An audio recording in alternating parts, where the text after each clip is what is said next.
साहेब बोला जाता है कि सार बोला जाता है बे? किसी को गोली पैर में लगे चलने का किधर भागा है लेजर लगे नहीं भाग नहीं भागा वो नहीं था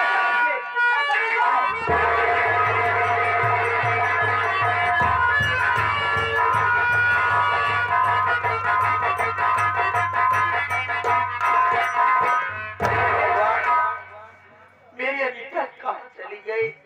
साथियों, मेरी भाभी माया देवी और चौधरी साका सबूनाथ मेरी सारी जमीन जायदाद मेरे बच्चे की गर्दन पर छुरी रख करके अपने नाम लिखवा करके हम लोगों को घर से भगा दिए। तभी से बाबू इस जंगल में झोपड़ी बना के हम दोनों प्राणी रह रहे हैं।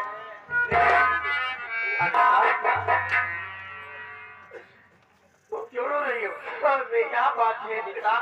जरा देखिए ना, आज अपने मुन्ना को बहुत तेज बुखार है, चाहिए इसके लिए दवा लेके आइए। आखिर आप भी जानते हमारे मोहल्ले के सिवा इस दुनिया में हम लोग के पास कोई नहीं है।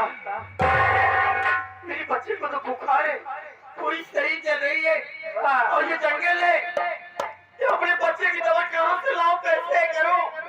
मैं कुछ नहीं जानती, हाँ दवा लाइए बस।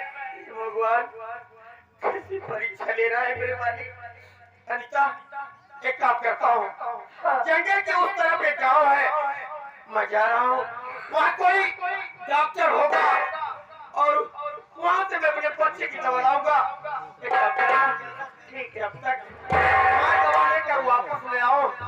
झोपड़ी से बाहर मत निकलना, क्योंकि जानती हो जंगल है, जंगली जानवर यहाँ बहुत रहते हैं। अपना ख्याल रखना, मेरे मुन्ना का ख्याल रखना। मैं बहुत जल्द आऊंगा। ठीक है, ठीक है,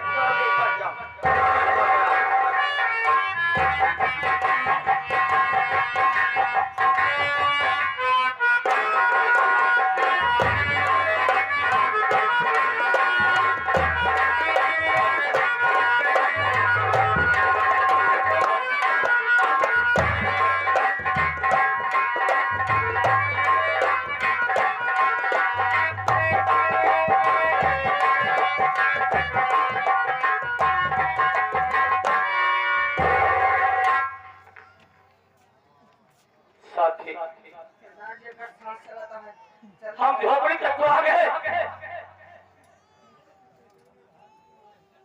और झोपड़ी के बाद देखो एक औरत बैठी हुई है, गोद में बच्चा है। इस असलहे को तुम थामो। अगर वो असलहे को देखेगी, बंदूक को देखेगी तो डर सकती है और हमें घर में छुपने के लिए जगह नहीं देगी। तुम ऐसे बगल में छुप जाओ और हमारे इशारे का इंतजार करना। ठीक है सरदार जी। अब मैं क्या करूं मालिक? पीछे पुलिस पड़ी हुई है और ये पागल गोली का शिकार हो गया है। ऐसी अवस्था, ऐसी हाल में क्या करूं? इससे विनती करूंगा, शायद मुझे घर में छुपने दे। अगर इसके घर में छुप जाऊंगा तो मौका भी अच्छा रहेगा, इसकी गोली निकाल दूंगा और पुलिस वालों से भी बच भी जाऊंगा। इसकी जान बचाने के लिए चाहे मुझे किसी हद तक भी गुजरना पड़े तो जरूर गुजर जाऊंगा।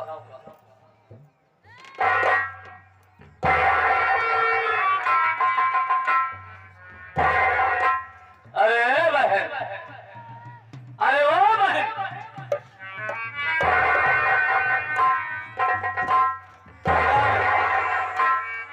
डरो नहीं, तुम्हारी तरह मैं भी एक इंसान हूं, मेरे भी सीने में इंसान का दिल है।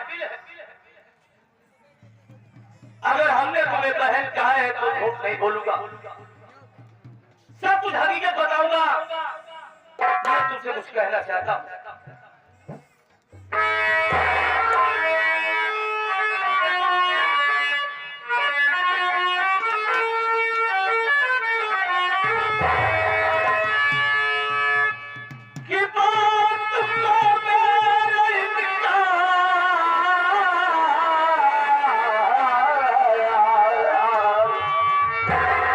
अब करना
तुमसे झूठ नहीं बोलूंगा। मैं पेशे से एक डाकू हूँ। डाकू और पुलिस वालों के बीच मुठभेड़ हुआ।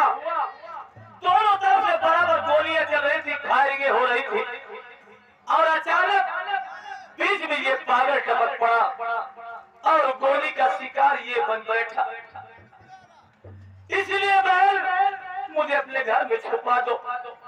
अगर मैं तुम्हारे घर में छुप जाऊंगा तो पुलिस वालों से भी बच जाऊंगा और इस अनजान आदमी की गोली भी निकाल दूंगा।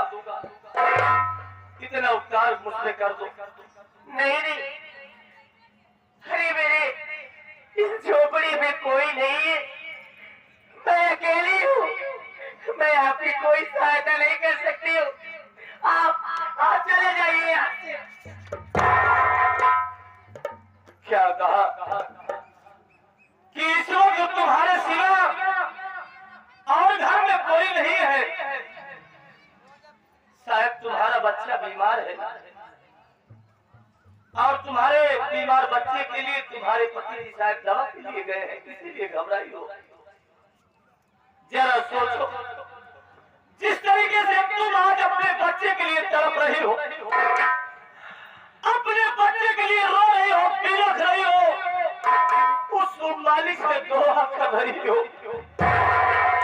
अरे ये भी तो किसी के घर का चिराग होगा, ये भी तो किसी के घर का बच्चा होगा, किसी के कुल का वारिस होगा, किसी के जिगर का टुकड़ा होगा। क्या इसके लिए इसके घर वाले परेशान नहीं होंगे, रोते नहीं बिलखते नहीं होंगे? बहन, जब ये मेरा कोई नहीं है, इससे मेरा कोई रिश्ता नहीं है, कोई संबंध नहीं है, मैं एक इंसानियत, एक मानवता के नाते इसकी जान बचाना चाहता हूँ, क्योंकि हम लोगों की वजह से ये गोली का शिकार हुआ है। अगर ये मर गया तो मैं अपने आप को कभी माफ नहीं कर पाऊंगा।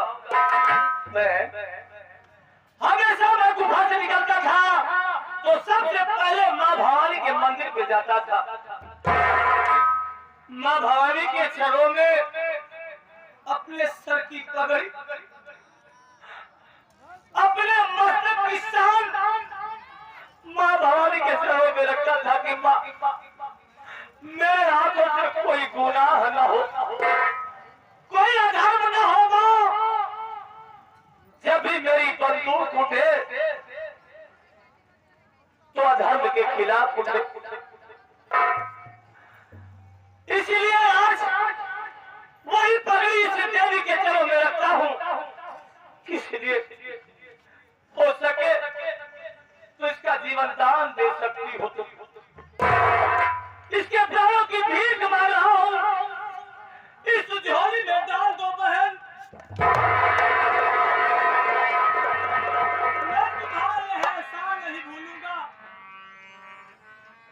अब तो फैसला तुम्हारे हाथ में है, तुम चाहो तो इसे जिंदगी दे सकती हो।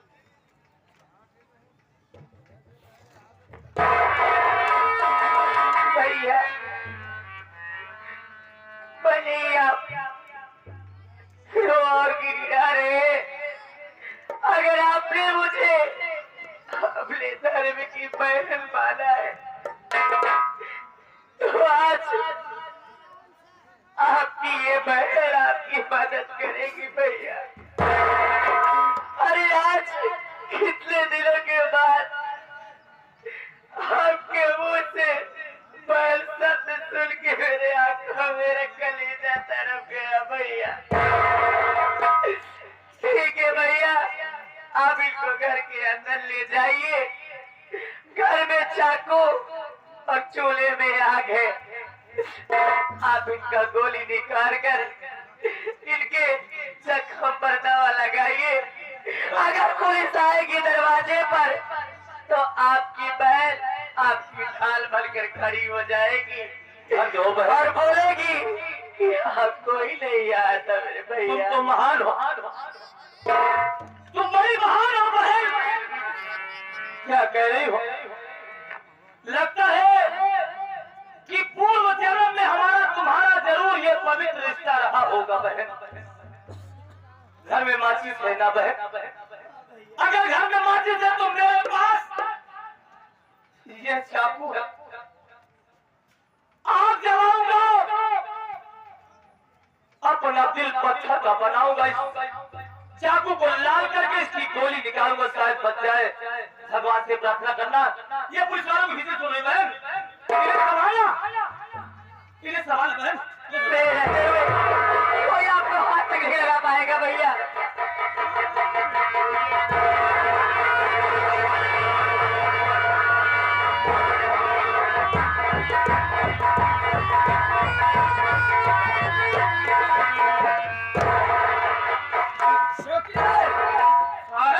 एक छक्कर का रास्ता है ये यार, ये घर पड़ा है, मैंने एक औरत खड़ी है सामने। हाँ वो जिससे इधर से डाकुओं को देखी क्या जाते हुए बुला के पूछ।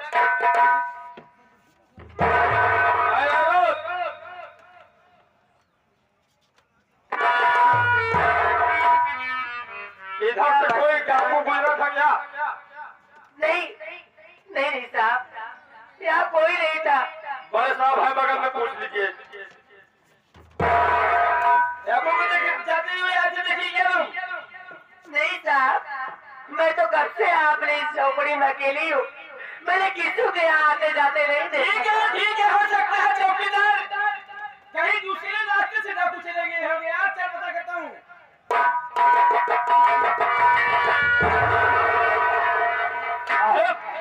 खून के छींटे पड़े हुए हैं। अगर इसके घर डाकू मौजूद नहीं है तो खून के छींटे कहाँ पड़े? उसको बुला कर मेरे पास करा रहे।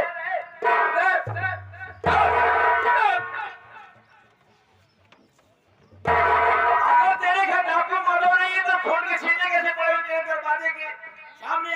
अगवारे पछवाड़े खून कैसे गिरा हुआ है? साहब, मैं झूठ नहीं बोल रही हूँ, मुझे कुछ नहीं पता ये खून के छींटे कहाँ से और कैसे आए। सब कुल खून गिरा, झूठ बोल रही है। सच बता, ये बताएगी?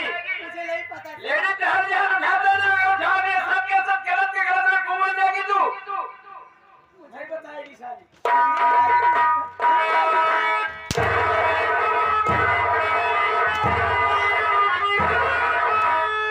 अरे रुकिए, दरोगा जी रुक जाइए, मेरी औरत को क्यों मारेंगे आप? कौन सी गलती है मेरी? अरे औरत किया बेखता क्यों? इसे